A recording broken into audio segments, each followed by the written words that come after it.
القرآن القرآن القرآن المجيد القرآن القرآن القرآن المجيد۔ دنیا کی تاریخ پر جب ہم نظر ڈالتے ہیں 4 گھرانے ملتے ہیں۔ آدم علیہ السلام کی نسل چلی، نوح علیہ السلام کی، آل ابراہیم اور آل عمران۔ آل عمران کے گھرانے کا ایک واقعہ اللہ تعالیٰ نے سورہ آل عمران میں بیان کیا۔ کیا ہی وہ گھرانہ ہے،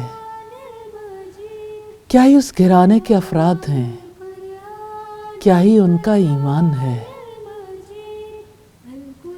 کیسے اللہ تعالیٰ نے اس خاندان کی بیٹی کو اپنے لیے قبول کر لیا، اور بیٹی کی ماں، انہوں نے نظر مانی تھی کہ میرے پیٹ کا بچہ اللہ تعالیٰ کے لیے آزاد کیا ہوا ہوگا۔ پھر جب بیٹی پیدا ہوئی تو فکر لاحق ہوئی کہ بیٹی تو بیٹے جیسی نہیں ہوتی۔ اس سے پہلے کبھی کوئی لڑکی اللہ تعالیٰ کے لیے آزاد نہیں کی گئی تھی۔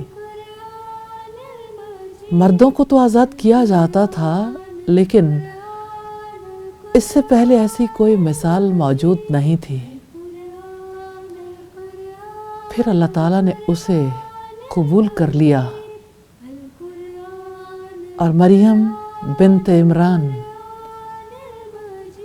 یہ اعزاز حاصل کرنے میں رب تعالیٰ کی طرف سے کامیاب ہوئیں۔ جہان کی پہلی بچی، پہلی لڑکی جو اللہ تعالیٰ کے لیے آزاد کی گئی۔ جب انہیں ہیکل پہنچایا گیا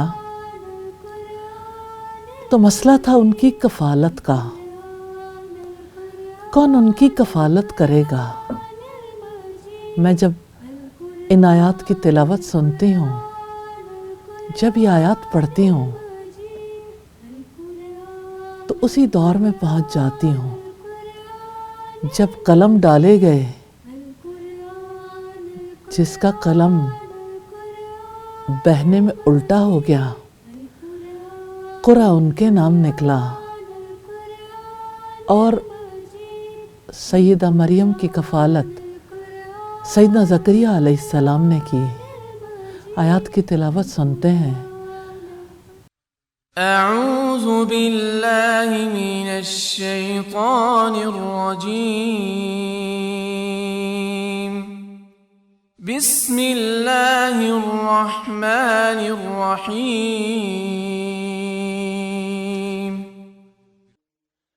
ذلك من أنباء الغيب نوحيه إليك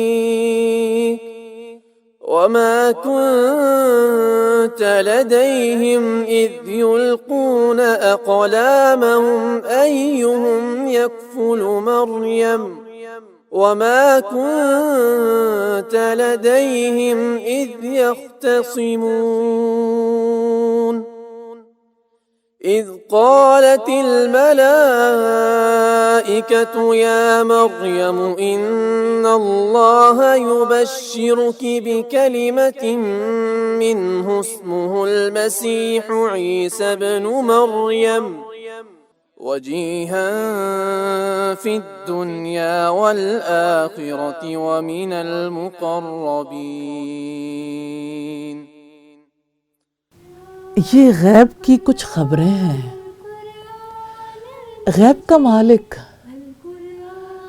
جس کے پاس غیب کی کنجیاں ہیں، وہ تو جہانوں کا بادشاہ ہے، جو ہم آپ کی طرف وحی کر رہے ہیں،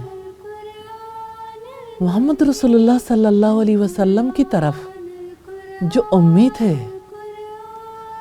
جنہوں نے کسی انسان سے علم حاصل نہیں کیا تھا، رب العزت انہیں علم دے رہے ہیں، ورنہ آپ ان کے پاس موجود نہیں تھے جب وہ اپنے قلم ڈال رہے تھے، یعنی واقعہ تو بہت صدیاں گزر گئیں، بہت پہلے کا تھا کہ ان میں سے کون مریم کی سرپرستی کرے گا. ایہم یکفل مریم، جہان میں سے ایک لڑکی ہے جس کو اللہ تعالیٰ نے منتخب کیا اپنی عبادت کے لیے اور بڑے کام بن باپ کے بچے کی پیدائش کے لیے. اور اب مسئلہ درپیش ہے، کون مریم کی کفالت کرے گا؟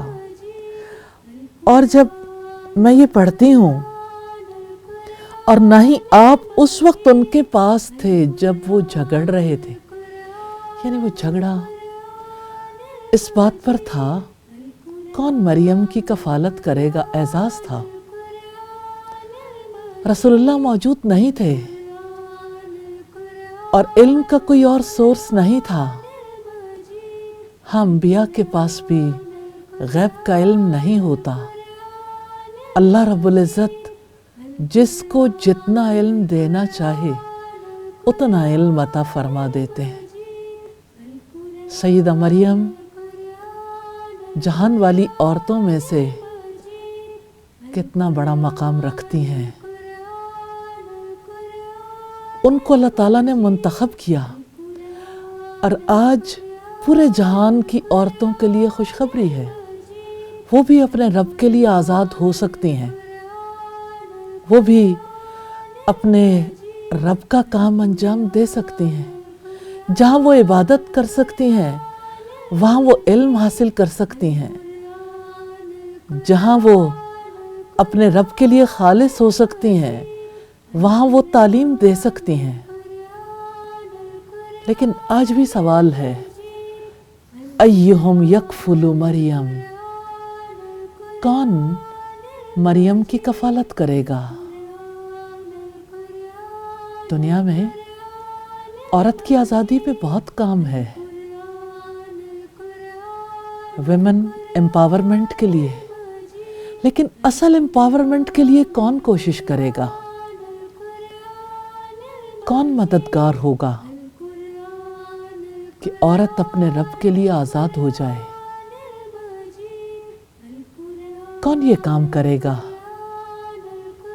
یہ وہ چیز ہے جس نے مجھے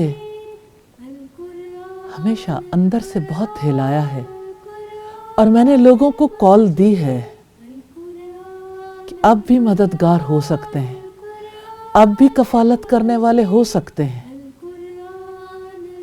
دنیا میں جب کبھی تبدیلی آئی ہے،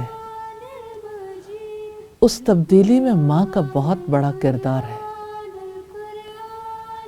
اور ماں بغیر تعلیم کے تیار نہیں ہوتی. نیپولین نے کہا تھا، تم مجھے اچھی مائیں دے دو، میں تمہیں اچھی قوم دے دوں گا. آج بھی اچھی ماں، اچھی بیٹی، اچھی بیوی، اچھی بہن تیار کرنے کی ضرورت ہے. تعلیم اور تربیت ساتھ ساتھ. ایہم یکفل مریم، کون اس کاز کو سپورٹ کرے گا؟ کل لوگوں کے لیے باعث اعزاز تھا، اللہ تعالیٰ آج بھی اسے باعث عزت بنا دے. آمین ثم آمین. القرآن